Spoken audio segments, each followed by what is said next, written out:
I can still feel the weight of that afternoon in 1988, the heaviness of the air, the smell of wet soil, and the uneasy sense that something in the forest was watching us long before anything happened. We were supposed to be on a simple hiking trip, just 4 grown men, pretending we were still young, still brave, still bulletproof. But in truth, we were only reckless. There was me, Daniel, and then there were the other 3, Marcos, Luis, and Esteban. They weren't bad people, I suppose, but they were the kind of men who didn't know when a joke stopped being a joke, the kind of men who laughed louder the more uncomfortable you became. That should have been my first warning. We'd been walking for hours, deeper and deeper into a part of the jungle none of us truly knew. Luis kept insisting he had been there before, but even a fool could see he was guessing his way through the trees. The air felt thick, almost liquid, and every sound was amplified. The crack of a branch, the strange echo of some unseen bird, the rustling of small animals moving through the underbrush. By late afternoon, the alcohol had started to hit them. They talked louder, joked harder, and acted braver than they really were. I was the sober one, or at least the least drunk, and maybe that's why their attention turned to me. It was Luis who came up with the idea. "Let's do a test of courage," he said, his voice slurred but his grin sharp. "Come on, Daniel, one little challenge." "What kind of challenge?" I asked, already regretting the question. He pointed to a tall, twisted tree several feet ahead. Thick trunk, roots sticking out of the ground like claws. "We tie you there," he said. "Just for a few minutes, old jungle tradition. A sacrifice to the bear." They all laughed. I didn't. "That's not funny," I said. "We're in the middle of nowhere." Marcos clapped me on the back, nearly knocking the wind out of me. "Relax, man. We're not going far. Just a few photos. You'll look terrified. We'll laugh about it later." It was stupid, childish, cruel, and yet pride is a dangerous thing, especially when you're the only one not laughing. "Fine," I muttered, "but don't take long." They moved quickly, faster than I expected. Marcos had a rope in his backpack. Why he carried it, I'll never know. Before I could think twice, they had pulled my arms behind the tree and tied my wrists tight enough to sting. Another loop of rope circled my chest, pinning me to the trunk. The moment they stepped back, I felt the fear. Real fear, the kind that sits in your stomach like a stone. "Okay," I said, forcing a laugh. "You got your fun. Now untie me." "Not yet," Luis answered, holding a small silver camera in his hands, one of those older automatic models. "This is the best part." He set the camera on a small tripod directly in front of me, adjusting the angle until the lens looked straight into my eyes. He set it to automatic mode, continuous shots. Click, click, click. "It'll take pictures every few seconds," he said proudly. "We'll capture every moment of your panic." My mouth went dry. "Guys, that's enough." But they were already stepping away, disappearing between the trees. "Just a walk," Esteban shouted. "We'll be right back. Don't leave me here," I yelled, my voice cracking. But they were gone, completely gone. The forest swallowed their footsteps almost instantly, leaving me alone with nothing but the steady rhythm of the camera. Click, click, click. I pulled at the rope until my wrists burned, but it was useless. The bark dug into my back, sharp and unforgiving. Insects buzzed around my neck. Sweat ran down my face. And the forest, God, the forest seemed to grow louder with every passing second. That was when I heard it. Not the small rustling of a fox or the flapping of a bird. No, this sound was heavier, slow, deliberate, something large moving somewhere behind me. My heart pounded so hard I could hear it echo inside my head. I tried to turn, but the rope held me still, forcing me to stare straight into the lens of that damn camera. Another click, another. And in that moment, between one heartbeat and the next, I felt something else. The distinct, chilling certainty that whatever was coming was not a joke, and not an animal. Something had found me, and it wasn't human. The sound behind me grew heavier, more deliberate, as if something large was testing the ground with each step. I held my breath, without meaning to. Fear has a way of taking over your body before your mind even understands what's happening. I tried instinctively to twist my head to see, but the rope around my chest held me too tightly. All I could do was stare forward, toward the camera that kept clicking like a metronome, counting down my last seconds. For a moment, the forest went unnaturally quiet. No insects, no leaves rustling, just silence, a deep, thick silence that didn't feel natural. And then I heard the growl, low, deep, a sound that vibrated inside my bones rather than simply reaching my ears. A bear. My friend's stupid joke had just stopped being a joke. I felt a wave of heat wash through my body. Sweat dripped down the sides of my face, and my legs began to tremble so violently that the rope around my waist creaked against the tree. I opened my mouth to scream for help, but nothing came out, not a word. My throat locked. The growl came again, louder this time, followed by the unmistakable sound of huffing breaths and heavy paws moving closer. Click! The camera captured my terror perfectly. "Help!" I finally managed to shout. My voice echoed through the trees, but there was no reply, no footsteps, no familiar voices, no sign of Marcos, Luis, or Esteban. The forest swallowed my cry as if it had been waiting to do so. Branches snapped somewhere to my left. I flinched involuntarily. I could almost picture the animal emerging from the shadowed foliage, its muzzle wet, its fur matted, its black eyes locking onto the helpless man tied to a tree. I braced myself, tightening every muscle in my body. But what came out of the forest wasn't a bear. There was a sudden flash of white light, so bright it cut through the air like a blade. It washed over the ground, over the branches, over my skin. The temperature dropped instantly, and the animal, whatever it was, let out a panicked scream I had never heard from any creature before. A mix of terror and pain. It ran. Or rather, it fled, crashing through the foliage with the desperation of something that had just met a predator far worse than itself. I blinked rapidly, trying to understand what had just happened. The light had no source that I could see, no spotlight, no flashlight, no vehicle. It wasn't coming from above like a helicopter or drone. It was just there, suspended, humming gently like electricity. My breath turned shallow. The rope around my chest felt tighter somehow. The light began to shift, narrowing, focusing, as if it was searching for something. And then I saw a silhouette forming inside it. A figure, tall, thin, humanoid, but not human. My pulse spiked painfully. I tried to push myself deeper into the tree, as if I could disappear inside the bark. The clicking camera kept recording everything, but I no longer cared. I wanted to survive. The figure stepped forward, out of the light. Its movements were smooth, too smooth, like it wasn't constrained by bones or joints the way we are. Its skin looked pale, almost metallic under the glow. Its eyes were large, black, and impossibly reflective, like two pools of dark glass. It didn't walk toward me. It simply glided. My mouth went dry. I could feel my heartbeat in my teeth. When the creature stopped right in front of me, only a few feet away, the forest went silent again. Even the wind seemed to hold its breath. I wanted to scream, I wanted to faint, but I couldn't do either.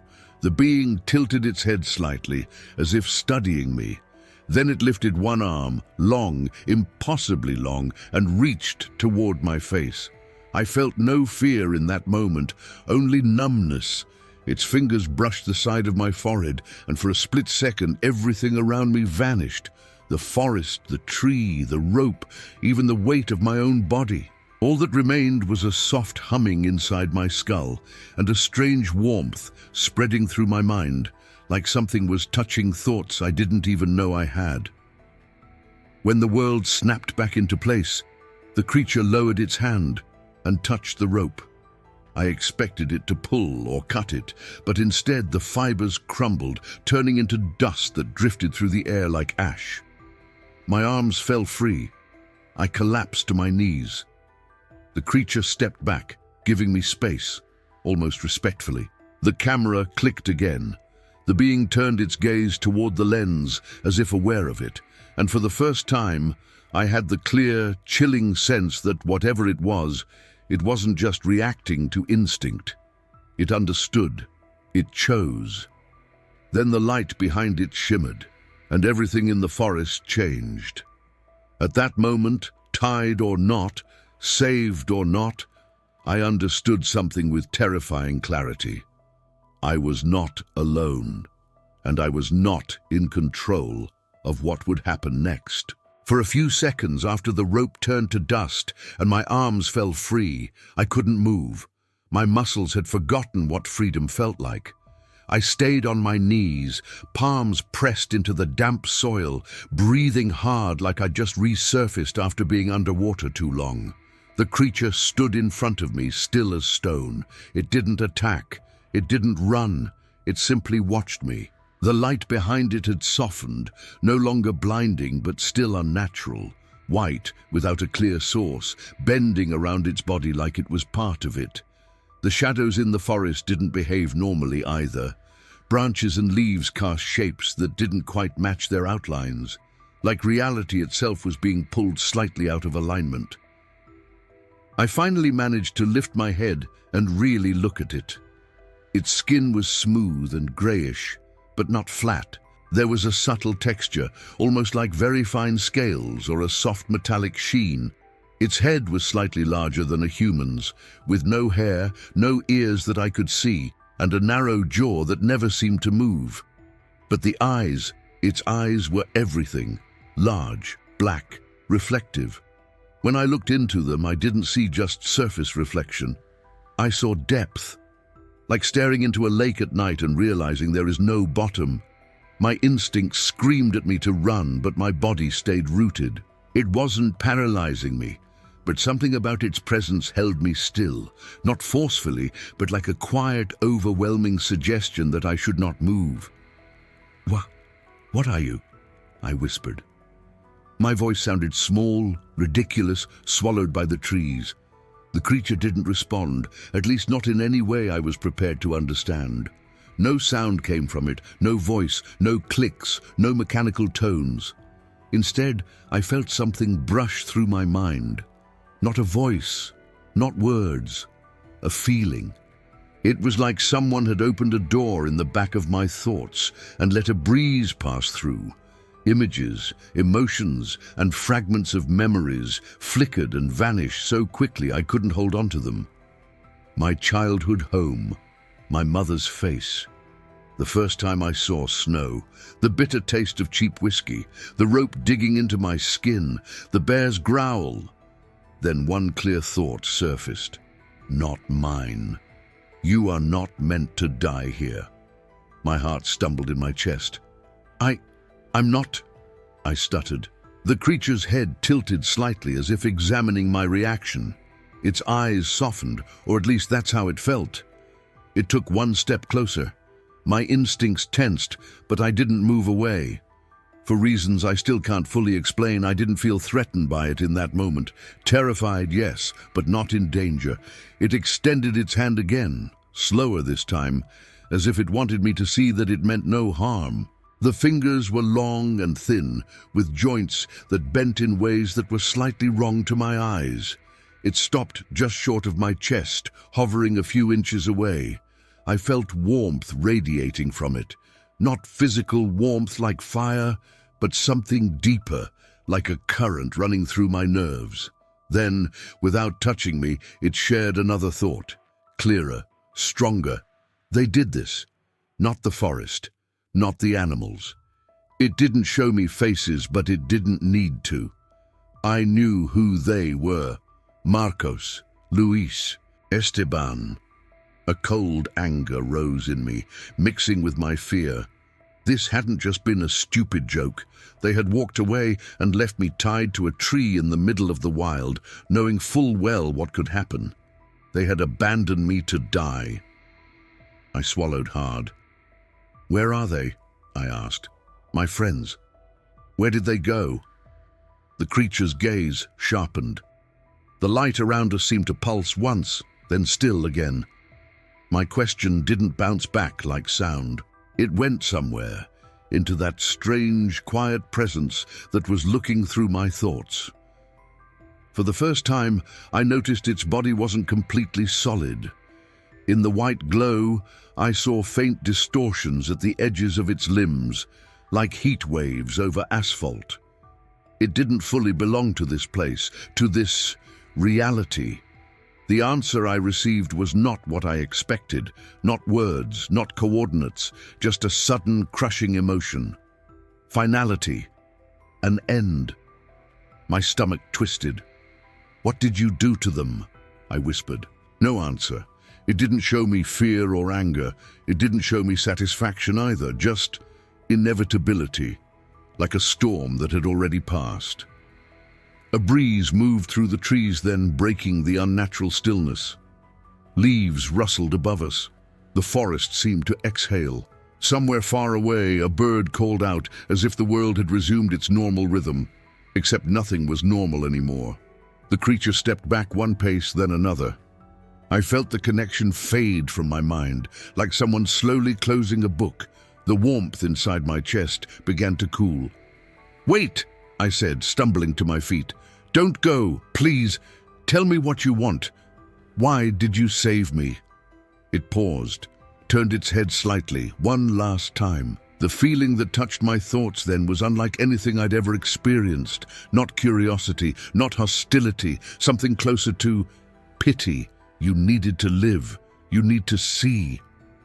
"See what?" I demanded, but it didn't answer.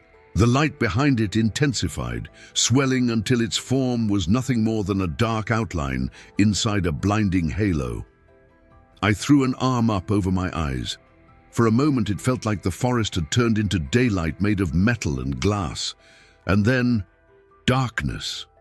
When I lowered my arm, the light was gone. The creature was gone. Only the camera remained, still pointed at the spot where I had been tied, as if it had witnessed everything. It clicked one last time. The spell was broken. I was free, and I was completely, horribly alone. For a long moment after the light vanished, I just stood there, staring at the empty space where the creature had been.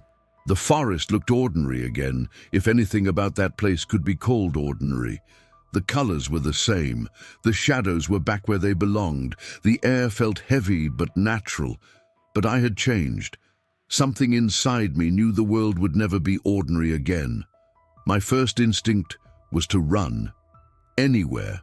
It didn't matter where, as long as it wasn't there.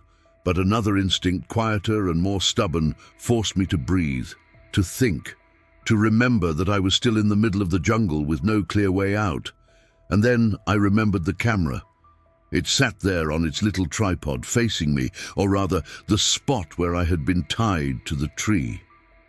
The lens was blank, innocent, like it hadn't just recorded something no one on Earth was prepared to understand. I walked toward it slowly, as if it might bite. The ground felt strange under my feet. My legs were weak, like they didn't quite trust the idea of being free again. I stumbled once, catching myself on a root, then finally reached the camera. I picked it up. My hands were shaking. It was a simple device, metal body, mechanical dial, nothing special. But I knew what was inside it now. Photo after photo of me tied to that tree, of my fear, of the bear, of the light, of it. I turned it over, checked the back, confirmed the roll of film was still inside. "Proof," I whispered to myself, "your proof." But even as I said it, some part of me doubted I would ever be allowed to keep it. I slung the strap around my neck and looked around. The jungle was dense, confusing, full of identical trees and tangled undergrowth. My mind spun, trying to retrace the path we had taken earlier that day. We had come from the north, or what I thought was north. I remembered a cluster of rocks, a fallen tree like a natural bridge, the sound of running water somewhere distant. I took a deep breath and chose a direction, mostly guided by instinct and desperation.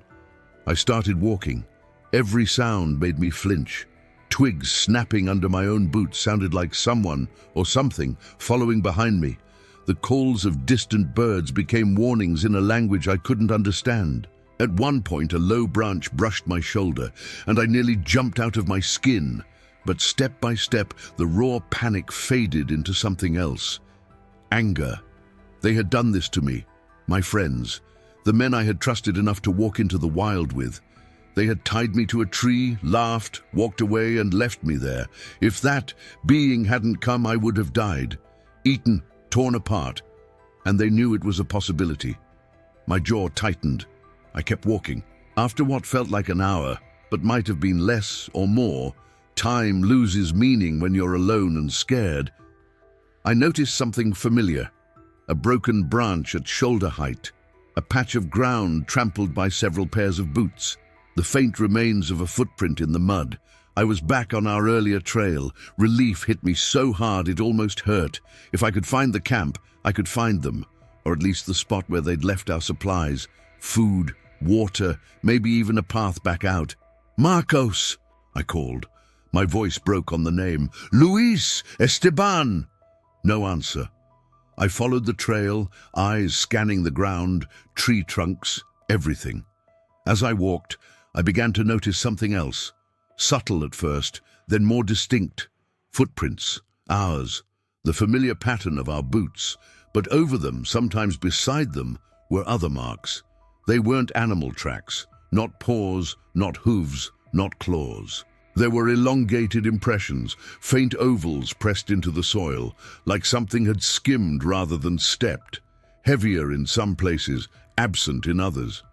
In a few spots, the ground wasn't just pressed, it was smooth, as if the soil had been melted and hardened again.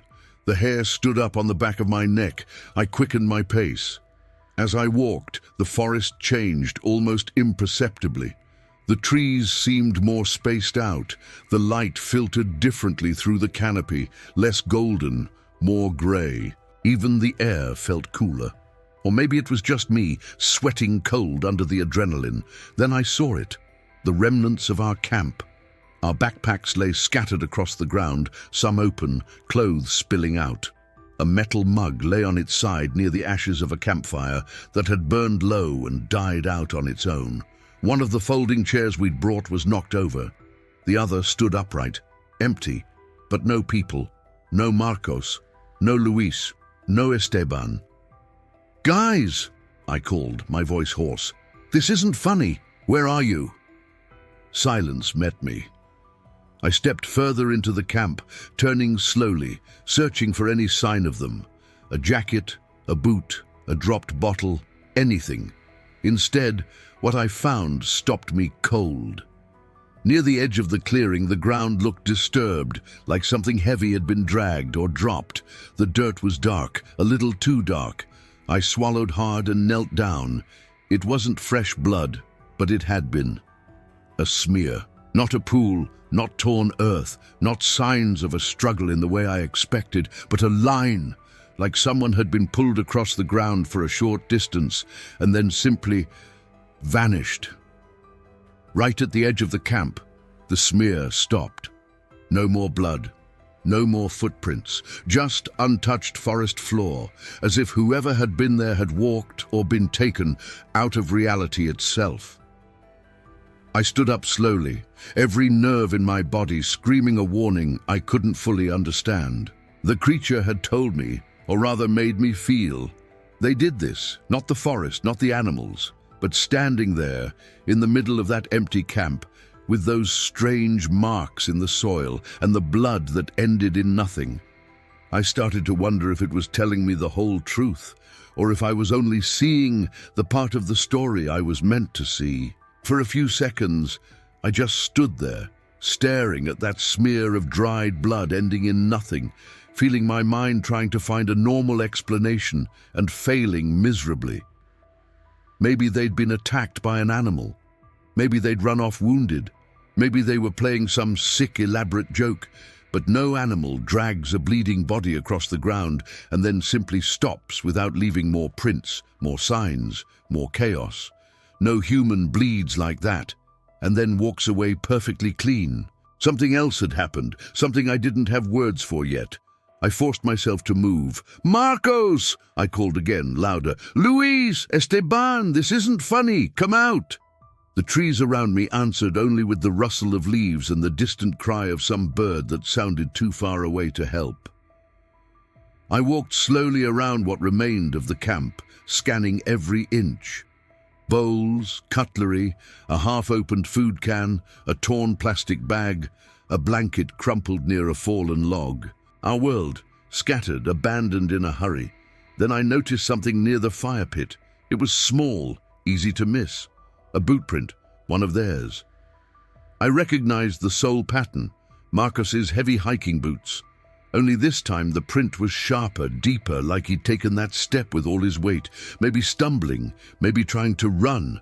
Right beside it, another mark, not a print, not a paw, not anything that belonged to any animal I knew.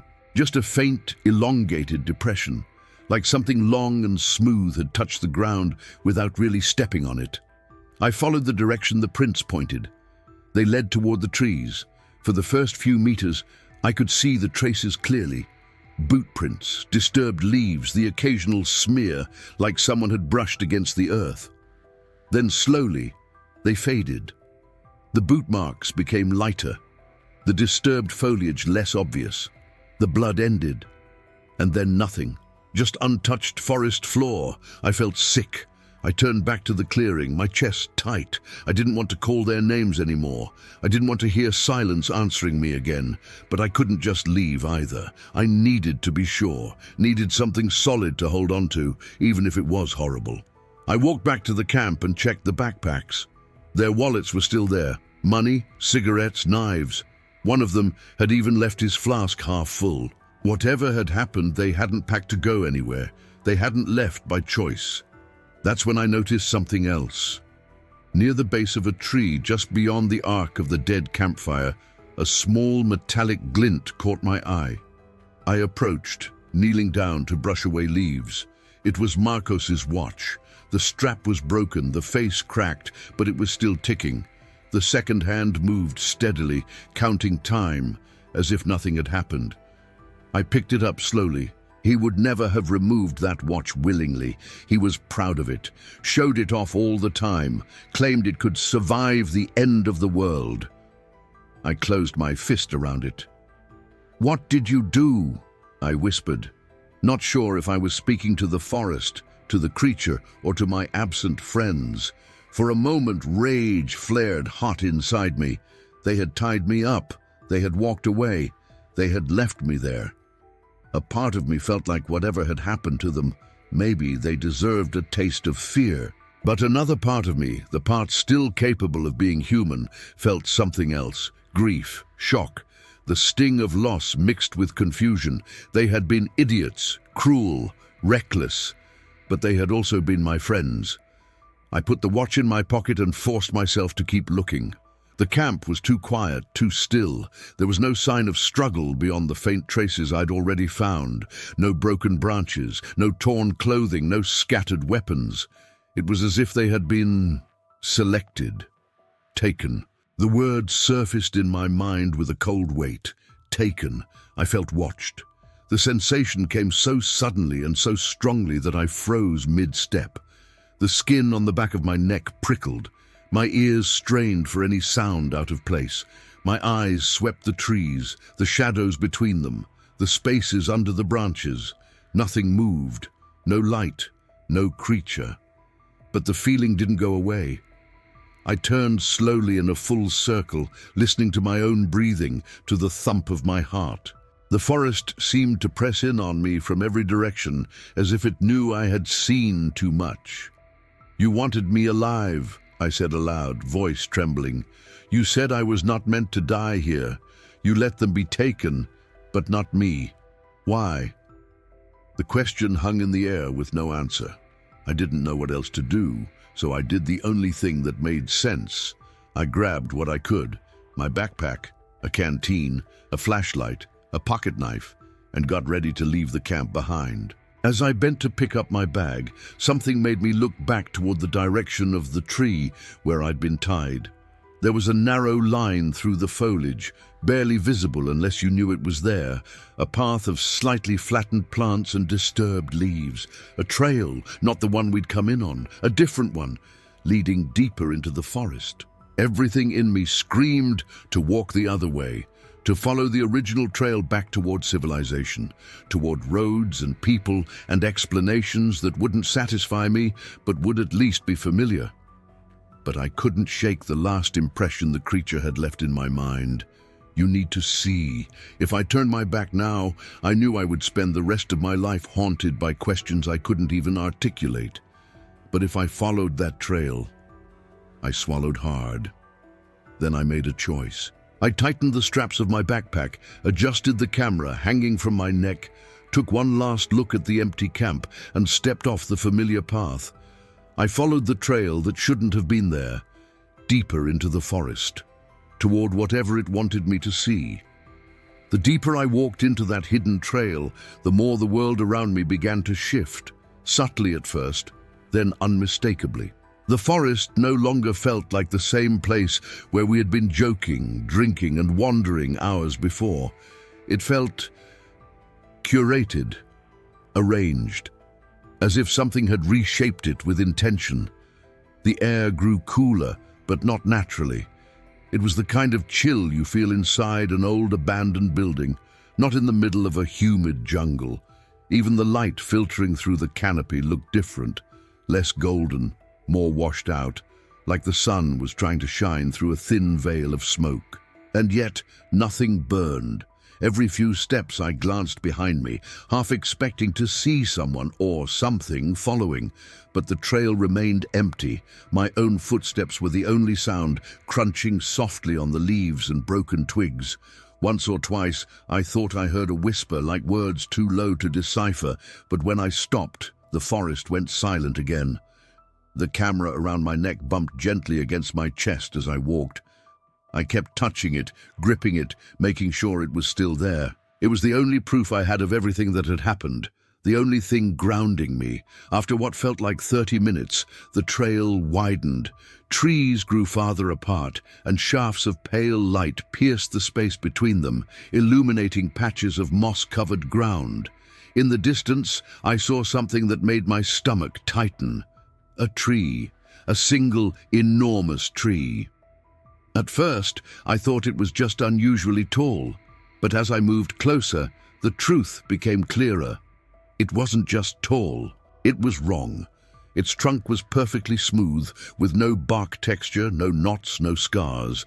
Completely unnatural, its branches grew in near-symmetrical spirals, like the tree had been designed rather than grown. The leaves shimmered faintly, as if coated with some metallic powder that caught even the smallest ray of light. I felt a pulse in the air. Not wind, something else, a vibration in my bones. I approached slowly, each step heavier than the last.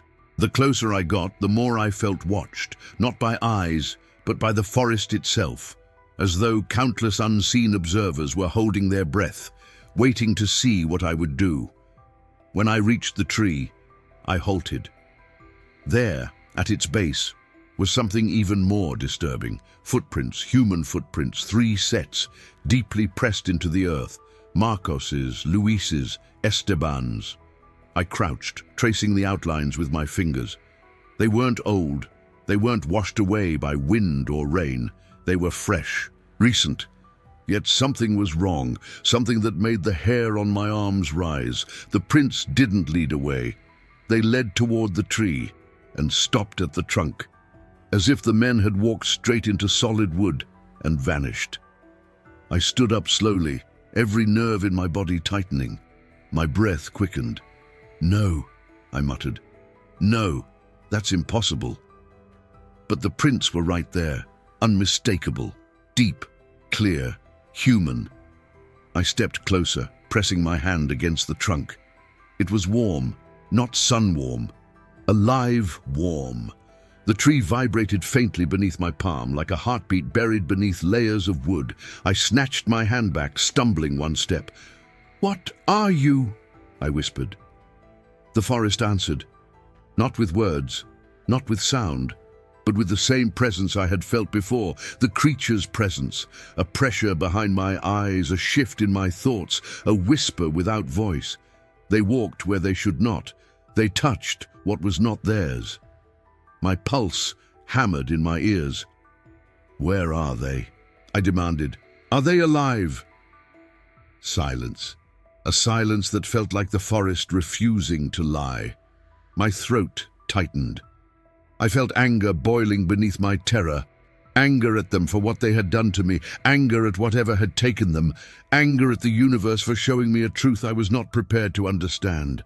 The air around me thickened, the light dimmed, the ground under my feet trembled lightly, like something beneath the soil had shifted.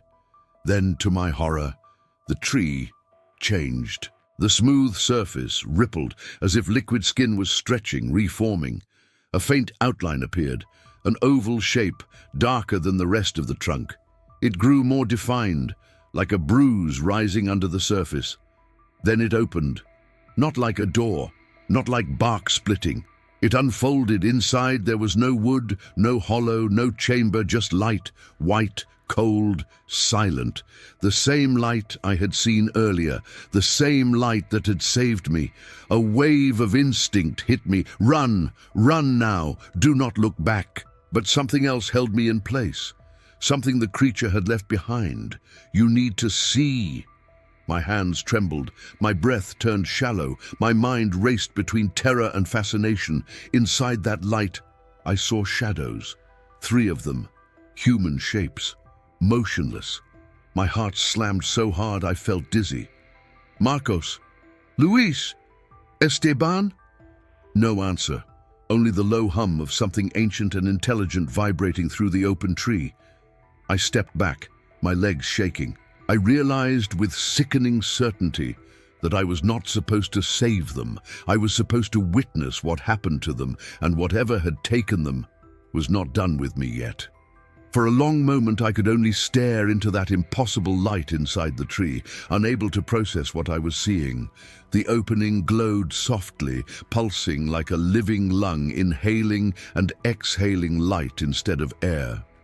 The shadows inside were motionless, outlined only for a moment at a time when the pulse brightened. 3 human shapes, still, silent. My throat tightened painfully. I took one step closer, not because I was brave, but because I couldn't help it. Terror and curiosity pulled me forward in equal measure.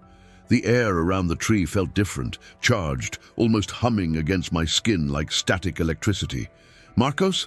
I whispered, my voice shaking. "Luis? Esteban?" The shadows inside didn't move. The light inside the tree flared a little brighter, soft but blinding in its purity, forcing me to shield my eyes for a moment. When I lowered my hand, something new caught my attention. The ground around the tree had changed. The moss was flattened in a perfect circular pattern around the trunk, as if something had stood there, something much larger than a person. The soil was slightly darker, as though warmed from below, and tiny particles of dust floated upward, like pollen rising instead of falling. The forest wasn't behaving like a forest anymore. It felt like a stage, a place arranged for what was about to happen. My heartbeat thudded erratically in my ears. I wanted to back away, to turn around and run, but my legs wouldn't obey. Instead, I reached for the camera hanging from my neck, gripping it tightly. "If I disappear too," I murmured, "at least someone will find this." I lifted the camera to take a picture of the tree, the light, the shadows inside, but the moment my finger touched the shutter, the light surged violently. Not outward, inward. It swallowed the shadows whole. They vanished as if erased.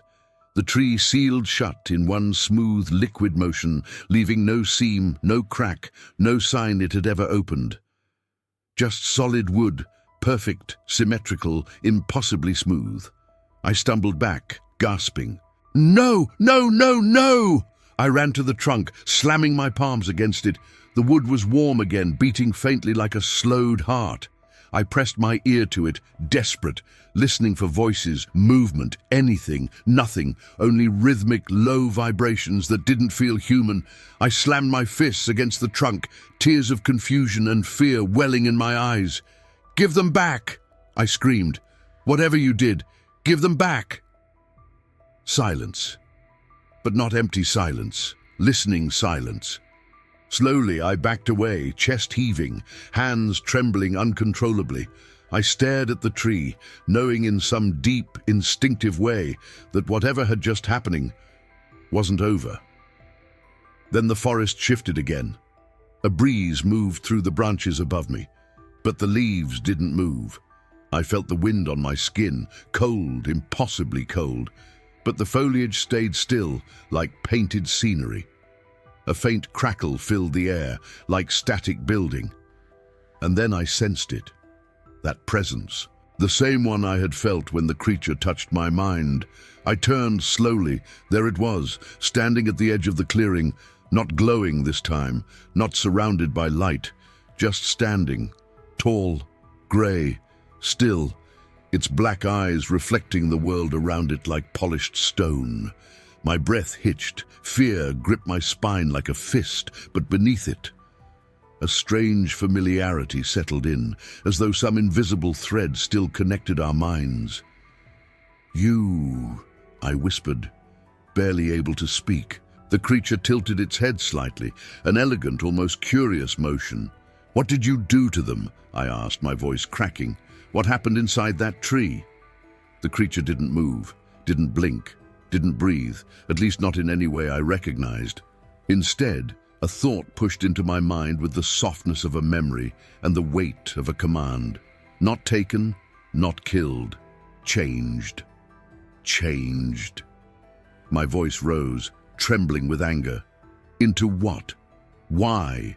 The creature stepped forward, only one step, but it was enough to make me feel like the world was shifting under my feet. Another impression filled my mind, stronger this time. Images, feelings, not my own. A forest, not Earth's forest. A place where light glowed from the ground and the sky pulsed like a living ocean. I saw shadows, human forms, absorbed into something larger like drops of water merging into a river. I staggered. "No," I breathed. "No, that can't be real." The creature held my gaze, and in its eyes I saw something I never expected. Regret. Not human regret, not sorrow like we know it, but an echo of responsibility. Before I could speak again, the creature lifted one hand toward me, not touching, not even close, but directing something unseen. The ground under my feet trembled slightly. Then the forest behind me, quiet, still, dead moments ago, whispered again. Leaves rustled, branches moved. A faint glow shimmered between the trees. The creature stepped back into the shadows, its form blurring slightly around the edges. Another thought pressed into my mind, softer than before. "You must leave. Now." I swallowed hard.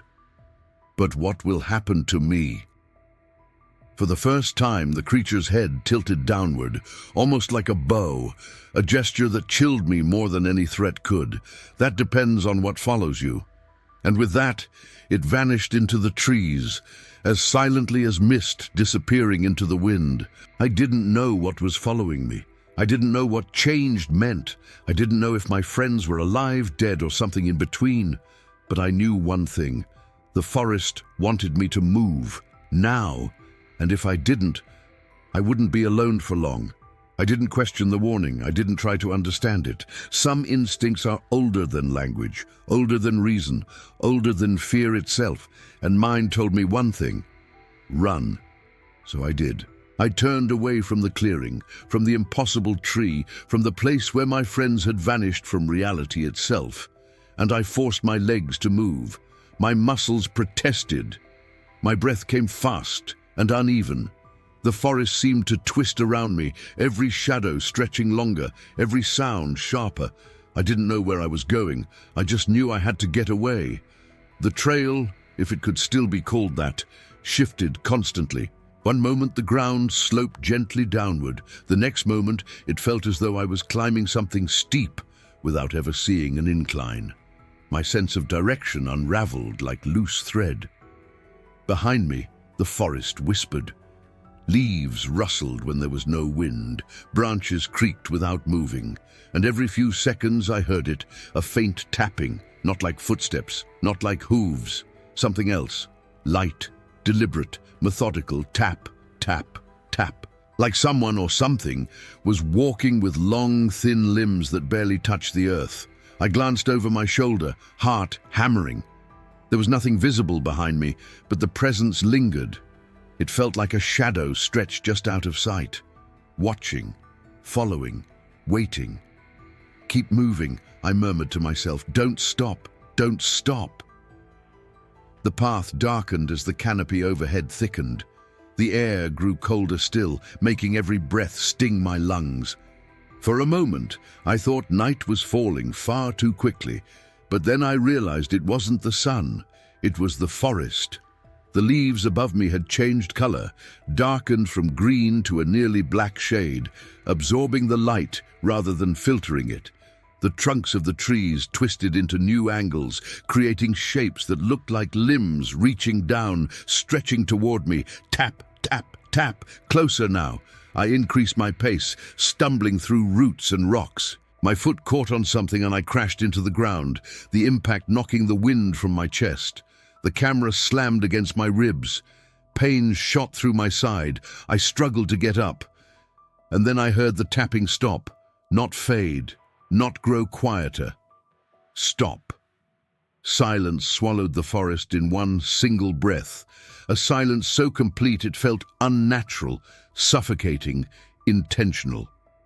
I didn't move, didn't breathe, barely blinked. My eyes scanned the trees. Nothing moved. Nothing shifted. Everything was still. Then a shape, not a creature, not a person, a shadow far taller than either. At first it looked like part of a tree, a dark vertical mass among the trunks. But as my eyes adjusted, I saw it did not quite match the others. It had no leaves above it, no branches. It stood alone, perfectly straight, perfectly still. Watching me. I froze. My mouth went dry. My heartbeat thudded in my ears. The shadow didn't move, but it changed. Tall, then taller, then narrower, as if it was stretching itself into a new shape. Tap, one sound, one step toward me.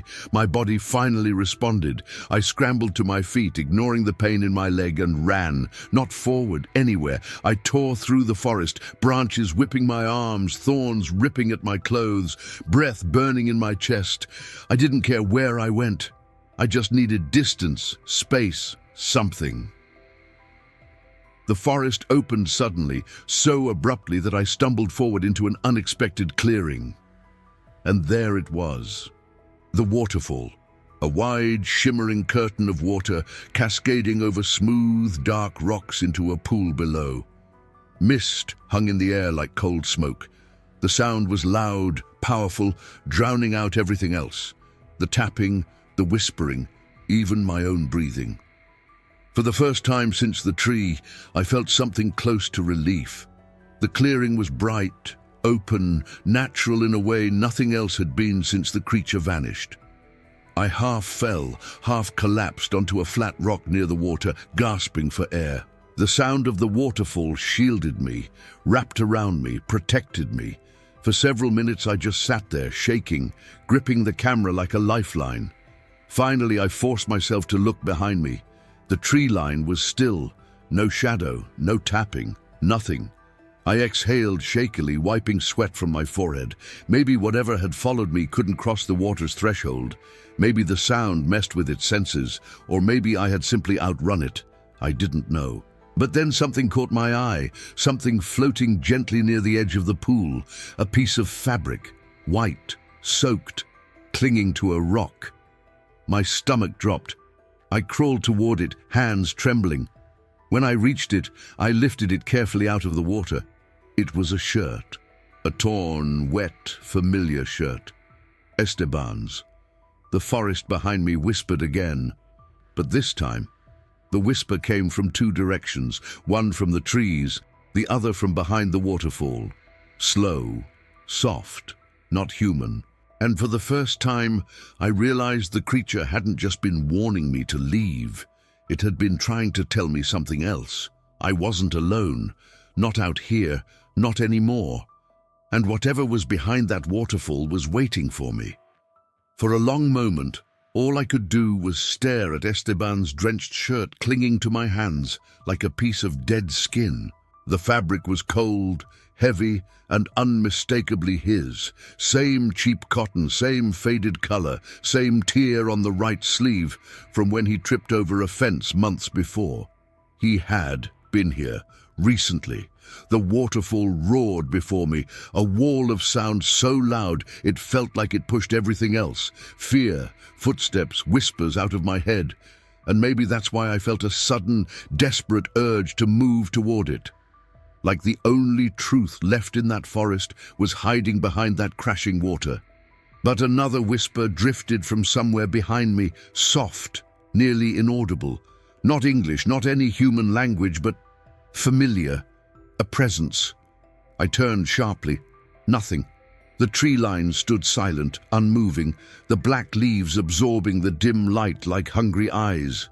No creature, no shadow, no unnatural figure rising from the darkness, and yet I felt watched.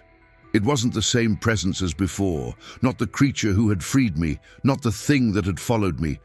This was different, colder, heavier, as if the forest itself was holding its breath. I tightened my grip on the damp shirt and stepped toward the waterfall. Mist coated my face, cold and metallic, tasting faintly of minerals.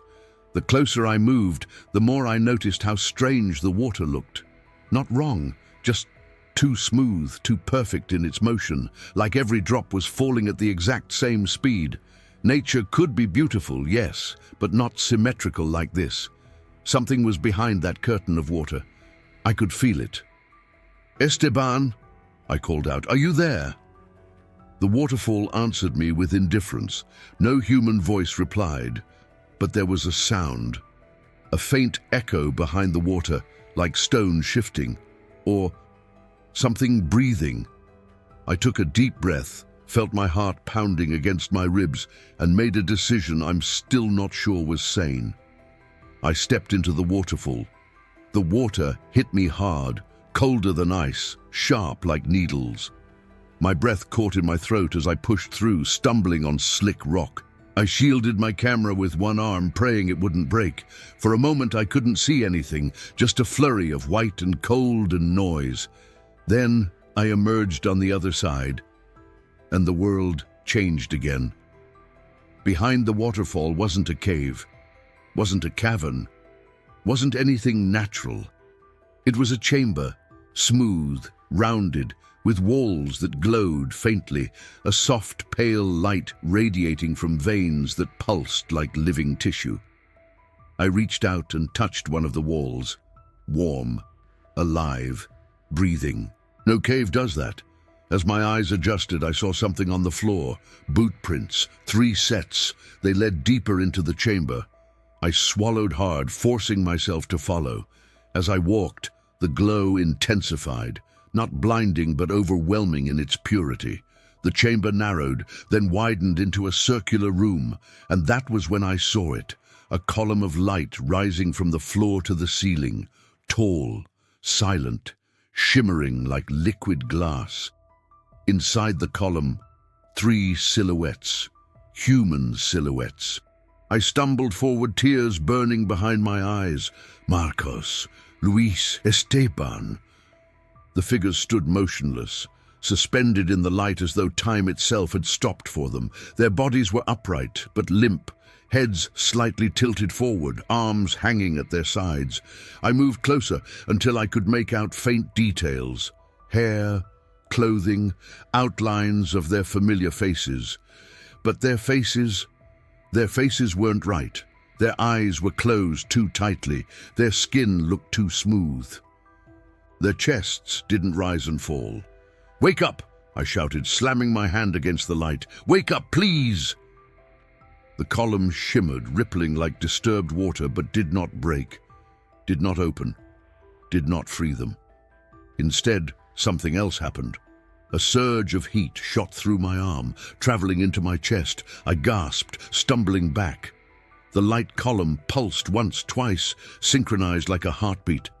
I felt something invade my mind. A presence, not the creature, not the shadow. Something deeper, older, more aware. A thought pushed into my head, not gentle this time, forceful, commanding. They are not dead. They are not alive. They are in transition. Transition to what? I yelled, my voice cracking in desperation.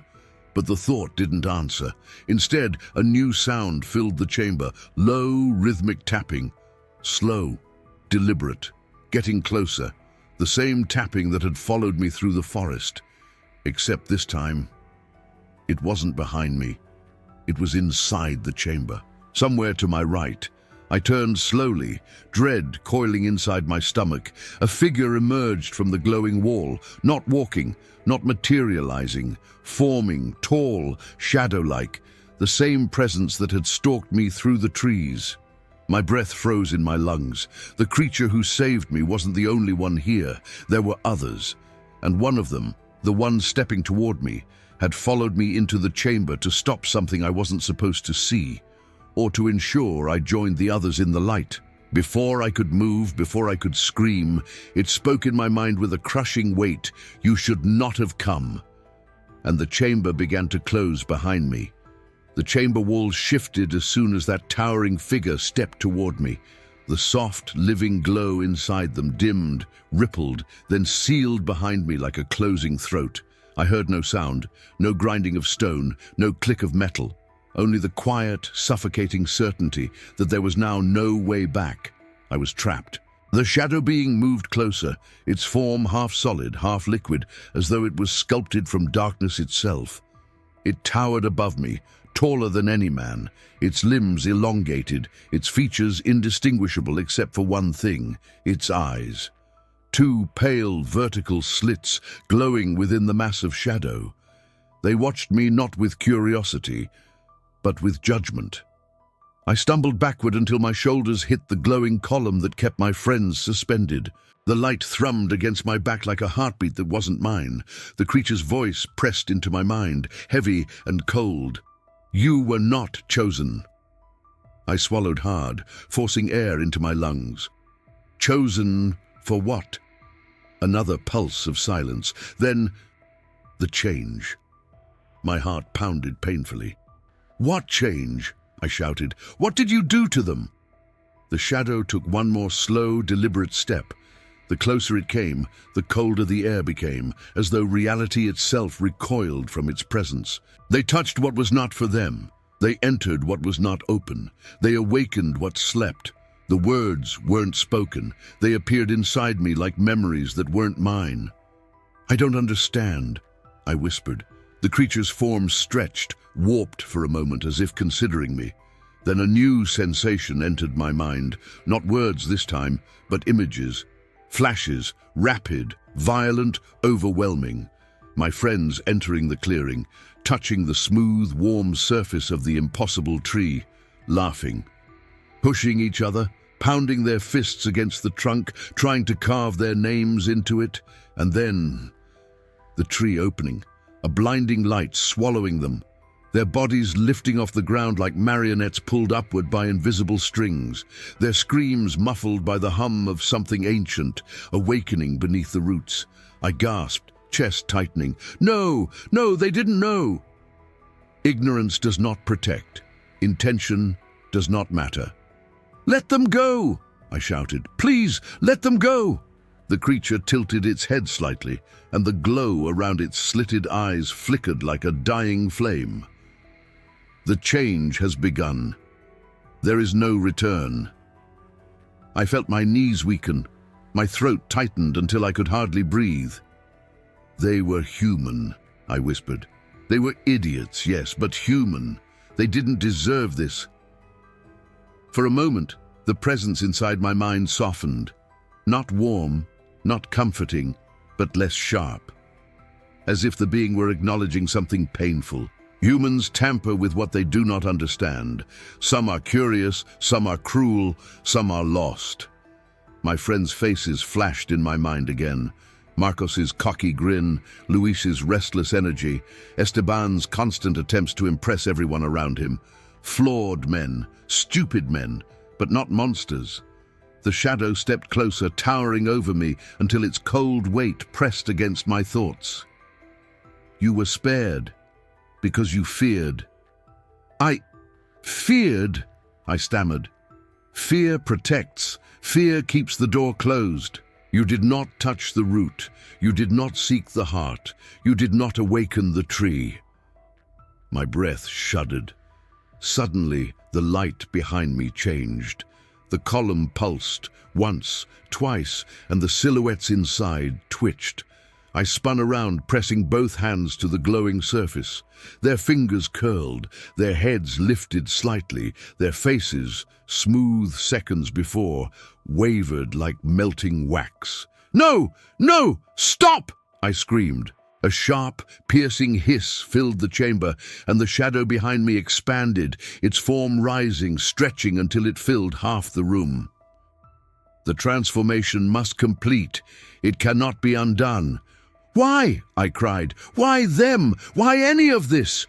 The answer came with a gravity that nearly buckled my legs. This forest is not Earth. Earth grows upon it. Earth hides it. Your friends tore the veil. The forest took them back. I stared at the creature, horrified. "You're saying the forest isn't ours?" A final pulse of thought slammed through my mind. Not everything you walk upon belongs to your kind. My vision blurred. Tears, fear, anger, helplessness burned my throat. Then the chamber shifted. The column of light dimmed. The silhouettes inside melted into indistinct forms. The ground beneath my feet vibrated as if the entire structure were preparing to swallow itself. The shadow being leaned close, its cold presence enveloping my thoughts. Leave and do not return. The forest will not be merciful again. I backed away, trembling violently. The chamber walls peeled open behind me, revealing the waterfall once more. As I stumbled through the crashing water, I felt the world shift back, colors returning, air warming, sound normalizing. I staggered into the open, gasping for breath, the roar of the waterfall now a distant whisper. Behind me, silence. The chamber was gone. The wall of rock behind the waterfall was solid, untouched, as though nothing had ever been there. I staggered down the trail, clutching the camera, the only proof I had left. But when I finally gathered the strength to look at it, the film was gone. Every frame, every image, wiped clean, except one, the last photo. A single figure in the trees, tall, grey, still, watching me leave. I knew then, with the certainty of a scar that never heals, I survived because it allowed me to, not because I escaped. And some nights, even now, decades later, I still hear that tapping behind me, slow, deliberate, patient, as if something out there remembers and is waiting.